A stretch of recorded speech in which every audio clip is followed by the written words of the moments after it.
Hey, Preston, and welcome to Ascension Talk. How are you? I'm doing good. Thanks, Jenny. Thanks for having me on. And congratulations to your 20th book.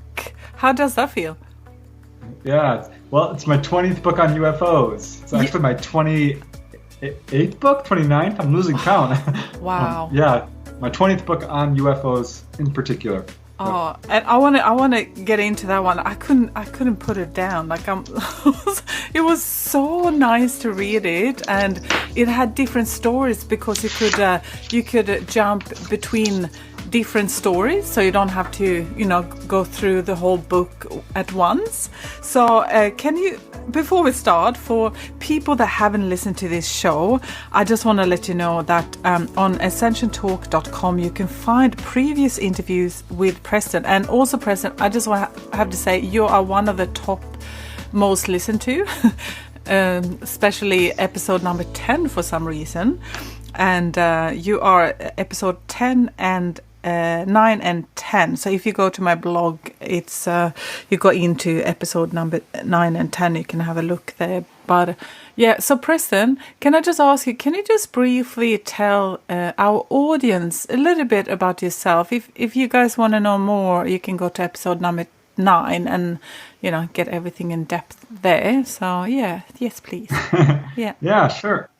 Well, let's see. I'm the fifth of 6 kids, so a lot of kids in our family. I grew up very skeptical of UFOs until I was about, 1986. That would make me 21 years old. Heard a report on the news about a sighting over Alaska, and didn't believe it for a second, but I remember my brother Mark said he saw a UFO. So I went up to him and I asked him about it, and he described this amazing sighting. That's how I kind of got into this field. I work actually as a bookkeeper, doing accounting. I've been in the same company for about 35 years. What else? I love science fiction. Thought I was going to be a science fiction writer, but that didn't work out. Well, it's working out now. I am writing a bunch of stories, but ended up getting pulled into the UFO field where I get to write about real aliens. So that was even more profound. Live in Southern California. What else? And your website, so people can, I put it all in the show notes page as usual, and also on our website. But can you just let people know how they can get to know you and read your books and check you out? Yeah, thanks, Jenny. I do have a website. If you just use the search engine to use my name, type in my name, it should take you there. The actual address is PrestonDennett.weebly.com. I'm also on Facebook and Twitter, and I got a new YouTube channel out. Well, relatively new. Been at it for about 1 year. So yeah, I am working really hard to get this information out. I loved in one of your bios you have like a bookkeeper, or like you said, like something like accountant by day and UFO researchers by night. I love that one. Right. Oh, I just love it. It's so you. And can you just so you have your new book out called, how do I say that? Wondrous. Yeah, that's right. Wondrous. Yeah. Mm-hmm. 25 true UFO encounters.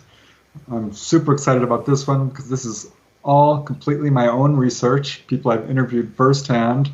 All of these cases are brand new. You haven't heard them before, and all involve a wide variety of encounters. So there are some which are face-to-face meetings with ETs, some involving sightings with telepathic contact, a really interesting USO account, unidentified submersible object, some UFO landing cases, a really interesting healing case, some onboard experiences. Oh, and get this. This was something I've been wanting to write about for a while. I've been contacted by some people within government, or even who wanted to sort of disclose what they learned about UFOs, or sort of whistleblower accounts, I guess you might call them. Yes, is that in the for your next project? No, that's in this book. Yeah, which one is that? Yeah, this is Wondrous. Yeah, but which story? Oh yeah, I've got 3 of them actually. one involving a man, Nell Hansen, who was involved in the very famous Malmstrom incident, in which UFOs actually shut down missiles, nuclear missiles. This was in Montana, actually, in 1967, I believe it was. Yep. So that's one of them. Another involves a gentleman who worked at Edwards Air Force Base doing construction. So yeah, some very interesting accounts. Not to go in too much in depth in all the, like the interviews, but can we just go through a couple of them just to get like kind of a teaser and also, first of all, before we do that, why did you, or like how did you come about this book? Like what, because this one, I would say, as you say, so it's a little bit different. You have personal contact with them, and it's very personal written as well, and I really love that, by the way. So how did you come about this one? Oh, yeah, thank you. I was doing a series of books about UFOs over various states, like California, Nevada, New York, and there's a bunch of Arizona, New Mexico, and I kind of got caught in a contract where I really needed to get those out, but now I'm free to write the books I've been wanting to write for a while. I just put one out, Onboard UFO Encounters, which was also all my own cases. But this book, that one focused solely on people who've been taken on board. And this one contains cases that I've been really wanting to talk about for some time. So this is one I've been itching to get out because I just didn't have space for them, or they didn't fit in some of my other books.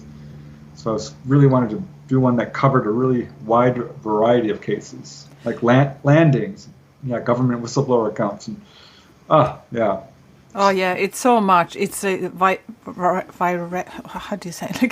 It's a mixed. I can't talk today. Yeah, it's a real mix from what I like. The first one about I want to ask, like, there's three ones that really stood out for me here. And also something I can, it kind of resonates with me a little bit. Like, so one is about the lady that gets, she gets like symbols on her. Can you just share that one with the listeners a little bit, and they can dig into it later on when they get the book? Yeah. Oh, I love this case because it's so unusual. I haven't heard anything quite like this. I met this lady, Linda's her name, at a UFO meeting, one of the MUFON meetings I attended pretty regularly. And we started talking. She mentioned that she was an experiencer and told me this incredible story.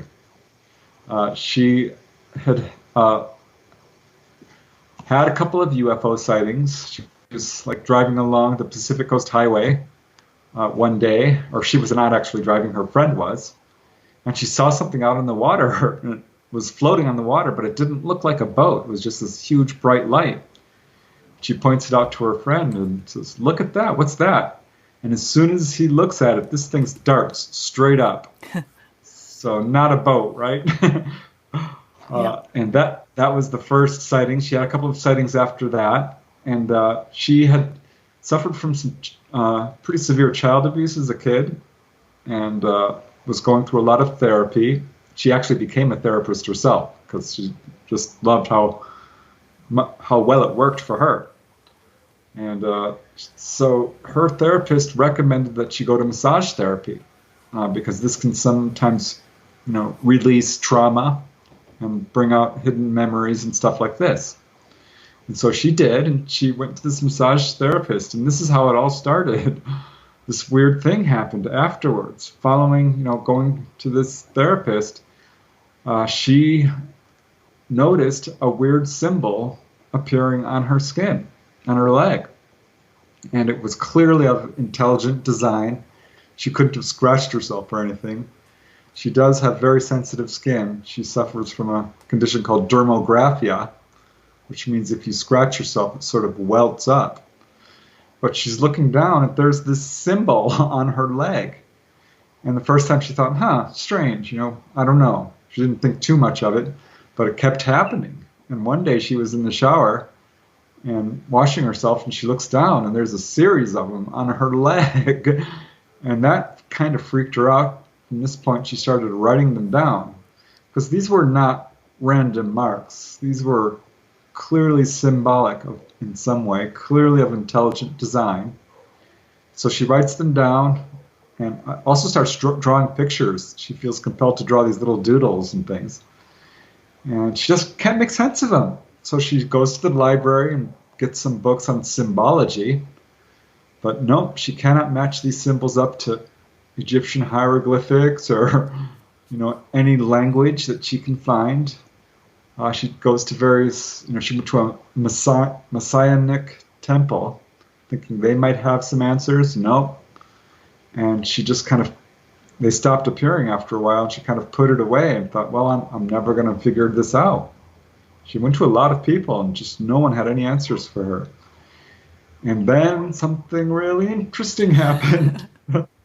She has always had some interest in UFOs. I mean, she's seen a couple of them. She's very psychic, by the way, has precognition and all kinds of really interesting paranormal events. But at any rate, she decided she was going to watch a television miniseries called Intruders. This is actually based on Bud Hopkins' research. Bud Hopkins is, of course, an abduction researcher, author of Missing Time and the book Intruders. And so this miniseries is all about people who've been taken on board and had contact with ETs and so forth. And I saw the movie when it came out. Yep. It was quite good. What I liked about it was very accurate. And it turns out it was very accurate because Linda was watching this with her boyfriend. And there was a segment where the people are taken on board the craft. And on board the craft, there were symbols written on the wall. This is something many witnesses do describe. But in this particular miniseries, Bud Hopkins made sure that the symbols portrayed in the movie were taken from actual cases. So she looks at these symbols and chills run up and down her spine. She recognizes them. Those are the symbols that appeared on her leg. Even her boyfriend recognized them. He turns to her and is like, "Oh my God, that's what you drew. That was on your leg, right?" And she's like, "Yeah. Oh my God." So that's really started it. I mean, she had a long journey looking for answers, and now she finally got them. But that's when she started getting more memories of actual contact as a kid. And you have the photo of the actual symbols in the book, so it's pretty cool. That's hers, isn't it? Yep, that was a drawing by my sister-in-law, Kisara. Yeah. She illustrated the cover and several pictures for the book. Yeah. Did she illustrate the drawings on the lady's leg as well? That's in the book. Yeah. Okay. Cool. Yeah. That is awesome, and I think that's pretty common with a lot of ET experiences as well. But like this one, I haven't really seen. But I've experienced like marks on my hands and triangle dot points and that kind of stuff and little. Yeah. But not this. Triangles, that I've heard. Dot marks, scoop marks. Yeah. Bruises. Even cuts and things like this. But in terms of meaningful symbols, I think pretty much it's, in my own experience, limited to triangles. Yeah, and here she was having what looked like, letters. Tribal, almost, some sort of tribal stuff. Yeah, that is so cool, though. And also you have and what I like, some of these events are people that also, they haven't really had a lot of experience, they haven't really done a lot of research, so they some of them are new as well, especially the first story I found very intriguing about the lady that was out for a run. Was that her? And the dental assistant and that was that her? I can't remember. No, she was a teacher. Oh, a teacher. Yeah. Okay. So there's one. She is out running and she see this mantis. What a story! It's mind blowing for me. That's like, oh my God, never seen anything like that. Yeah, she contacted me because she had read a similar account in one of my other books, Okay. in which a Navy medic described seeing a very, very tall praying mantis humanoid. Yeah. And so she had to contact me. That's how I heard about this case. A lovely lady, gave a great interview. She's quite intelligent, a teacher. But yeah, she was out jogging. I believe this is 2006 or so. Yeah. Yeah, mid-November 2006 in O'Fallon, Illinois. And by the way, this is right around the time of a very well-known UFO sighting over Chicago O'Hare Airport. Okay. And not too far away, actually. So that might be a factor here. I don't know. But she's out jogging with her dog very, very early in the morning. It's still dark. It's like, 5 a.m. or so. And this is a pretty rural area. She leaves her home with her dog. This is something she does pretty much every morning to keep fit. And jogs down her street, goes down another street, a third street, and she's heading towards this T intersection. And she looks ahead of her, maybe 100 feet or 200 feet ahead of her on the road, and sees what she first thought was a man on stilts walking down the center of the road, which made no sense. I mean, this is the middle of, very early morning. And she could see instantly this could not possibly be a man on stilts, because whoever it was very nimble. I mean, was walking very fast in like 10-foot strides. And her dog actually noticed it first. He pricked his ears up and looked ahead, and that caused her to pay attention. She's thinking, oh, it's going to be a fox or a raccoon or something, a deer, which wasn't unusual. That's a big fox. Right? So she looks at this thing, and it goes right under the street light. So she gets a really good view. And she can, she knows how tall the street light is. She went over there and eyeballed it afterwards. And this thing was right up to it. So she estimates that it was 15 feet tall. Wow. 15 feet. That's insane. But, I've got another case like it. Most people who describe praying mantis to me describe, 9 feet maybe, 8 feet, 10 feet, but a couple, no. Sometimes it's much taller. And so she sees this figure, very stick-like legs, stick-like arms.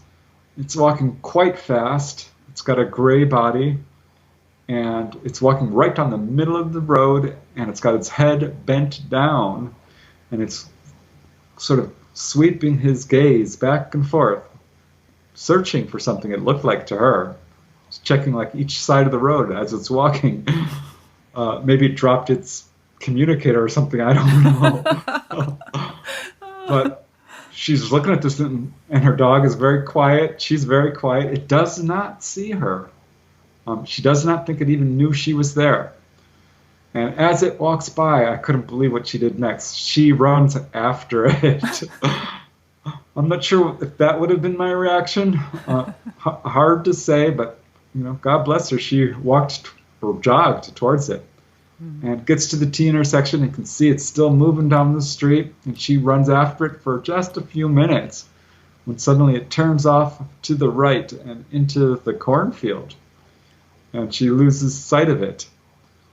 So it was a relatively brief sighting, but certainly long enough for her to say that this was not a man on stilts by any means. I mean, she saw it right into the streetlight.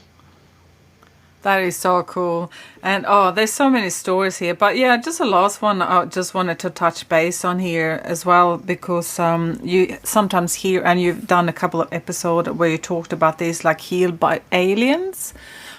This guy Dudley, is that correct? Like Dudley, he's healed by the alien. He had like kind of prostate cancer or something like that, or some problem. Yeah, and that was very interesting. Yeah, I've interviewed a lot of people who had healings. That's one of my specialties, I guess you might say. I've really focused a lot on that. I wrote a book on just healing cases. Yeah, and what is that one called again? The other book about that? Healed by aliens? Yeah, it's called The Healing Power of UFOs. Yes. And it covers 300 cases. I felt it was a really important book because not a lot of people are talking about healings. And the ETs get a sort of a bad reputation for, abducting people and examining them. It's quite scary for some people. But I have to tell you, I don't think they're trying to hurt people. In fact, I think that one of their primary agendas, and I'm looking at this very objectively, is to heal people. Some of them. Maybe. Yeah, but I think the majority do. Yeah, I honestly do believe this to be true. That's my assessment. And when people are being physically examined, that's often part of it. I'm not going to say they're all our friends by any means. It's a big universe, but we don't get accounts of like torture or sadism. Really, I have almost very, very few. There are a few cases I do know of that are not friendly, but most are. At any rate, this guy, Dudley Delaney, hadn't really had a history of UFO encounters. He had a few unusual events as a child, nothing that he could really pinpoint as being UFO related. But he was born, in the early 40s, actually, and UFOs weren't popular then. But he did hear, Frank Edwards on the radio show, a popular radio show host, talking about UFOs. So he kind of always believed in them. And one night as an adult, he did see a beam of light come through the ceiling of his home. And that really alarmed him, he couldn't explain it. It wasn't particularly frightening, but it was very unusual, certainly. But he had a very unusual experience when he was a much older man. He had retired. He's a doctor, a chiropractor, and a nurse, which I just want to make a quick aside here. A lot of people who do have contact are doctors. Oh, interesting. They're social workers. They're teachers. They're inventors. They're environmentalists. They're people who are doing good work for humanity in some capacity, which again I think speaks towards the ET agenda. They're trying to help people who are helping people. At any rate, Dudley wakes up one evening. He had been having prostate problems. He's in his 70s, I believe, at this point, and was having difficulties with urination and so forth. This is not uncommon for elderly males. But he wakes up and there is somebody in his room, and he was concerned. But then he couldn't move. He's like, "Wow, what's going on?" He felt that this person was here to help him.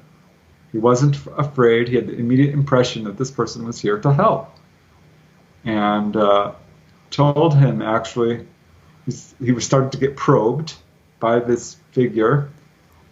He asked, "What's your name? What's your name?" And this figure said, "June." He had the distinct impression this was a male, so that was kind of interesting.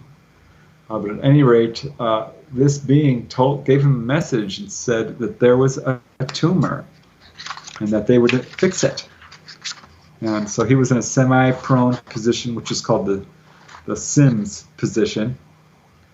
And he actually felt like he might be not in his room anymore, but on a table. So he had what has become sort of a feature that has been widely ridiculed in this field, which is the anal probe. And that's what they were doing to him. And he felt this vibrating energy, and he realized this is probably what they're doing. They're healing him. And it was just maybe 5 minutes, 10 minutes at most. And then it was over. And he woke up, and he immediately noticed that his symptoms had subsided. His prostate health was improved greatly. And he was, as he says, tremendously grateful for this wonderful gift. That's a direct quote. So I think it's important that people know there are healings that take place. Like also some people have very distinct dreams. I've had that a lot. Like I've seen this man getting healed, but he's sitting in this harp it was almost like remote viewing for me. I was like there. They showed me like how he was getting healed, and like it's like some like it's amazing things that can happen, and if you're just open to it.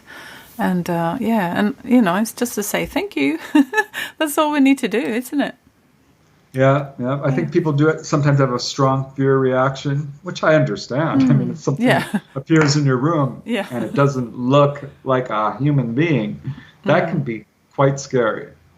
Yeah. But often they are there to help. They really, really are. And if someone doesn't have a strong fear response, they get a lot more information. They're sometimes not even paralyzed. They're given a tour of the ship. Honest to God, they were given all kinds of information. Yeah, and it was a good experience for him. Yeah, for sure. And I'm glad you put in the story of your sister-in-law, Preston Dennett, as well. That's got Gesara's art, and that's very interesting. Her story when she was little, and these little people came into her room and they started to do something with her feet and heal her feet or something like that. That's pretty cool. Yeah, it was a very interesting story, and I really wanted to include it, and I'm so happy she let me. Yeah. Because it's so interesting. She married my brother, who also was, Mark, who had a UFO experience. And I wonder if the ETs brought them together, because she was tremendously a big part of my investigation. I think she so. She did all the illustrations. She would sit down with the experiencer and draw what they saw. And she had an experience with these little blue beings, not grays, not praying mantis, not human looking. This is another type, which is somewhat common, but not super common. I've only had a few cases involving these types of beings, but I've heard other people talk about Whitley Strieber, the well-known experiencer who wrote Communion, saw these beings. Oh, okay, yeah. I actually haven't read that one. I feel so bad. No worries.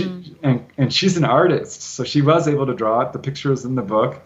Oh, I meant like Communion. I haven't read that one, but just. I see. Yeah, but so she drew these blue beings, and I knew another experiencer who had seen these blue beings, and she's like, "Oh my God, that picture is absolutely accurate." Yeah. Yeah, so that's in the book too. The picture of the beings that she drew, and it's a great story. And there's so many stories in there, and I'm really I'm really excited for you, because this is like, it really comes from the heart for you as well, and how you retell their stories. You can really tell that you have a connection with each person you have interviewed. So kudos, so good on you. And there's also about the cat people, and oh my God, there's so much, and people being contacted by people that are not clearly human, and we could go on and on, but I want people to go. And so where can they find this book? Is it still on Amazon? They just search for your name there, Preston Dennett. Yeah. This is just out this month, by the way. It's brand new. So you're getting one of the first interviews I've done on this book. Oh, I feel very special. Oh, thank you. Oh, no, thank you. Yeah, it's on Amazon. I also got it posted on my website. It should be on other online retailers. Yeah. I'm so excited, because there's a lot of cases in this book, 25. Yeah, so it's great. So can you just say the book again? So how do you spell it? Wondrous. Yeah, it's called Wondrous, Wondrous.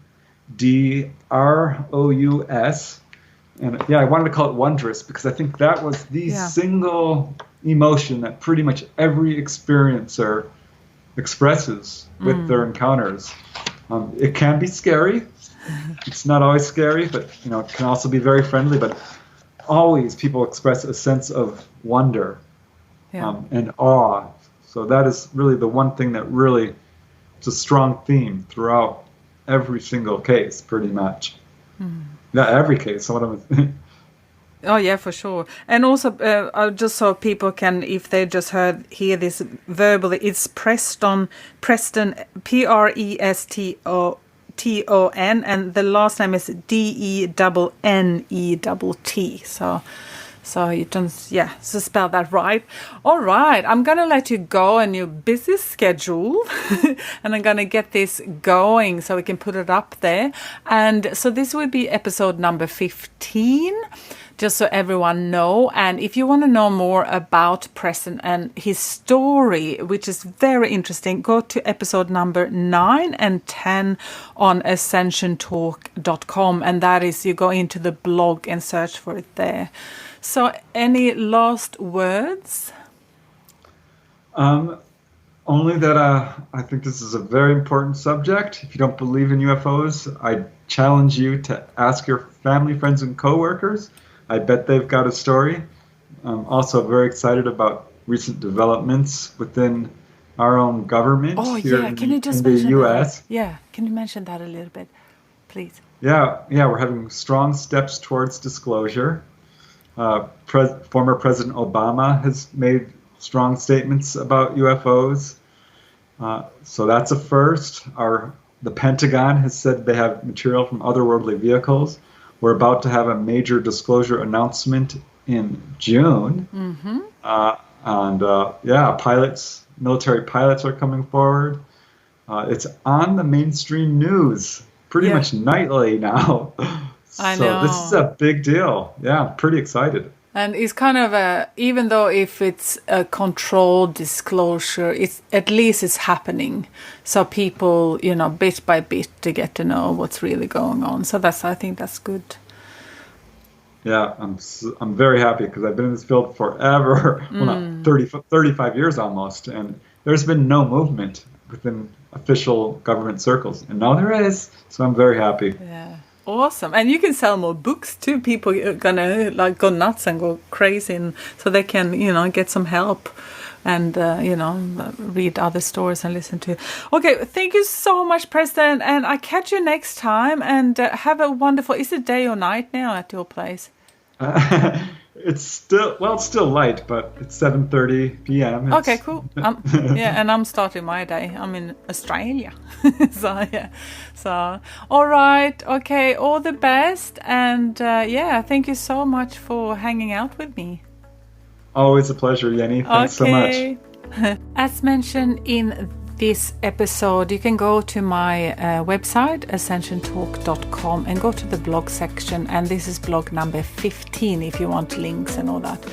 Also, if you are an experiencer yourself and would like to share your story, please get in touch with me either on ascensiontalk.com. You can go into the contact section, or you can go and email me at ascensiontalkpodcast@gmail.com. I would love to hear from you and tell me a little bit about your story. And you don't have to have a book written. You can just have an experience, and you can also be anonymous if you would like to. Okay, until next time, take care.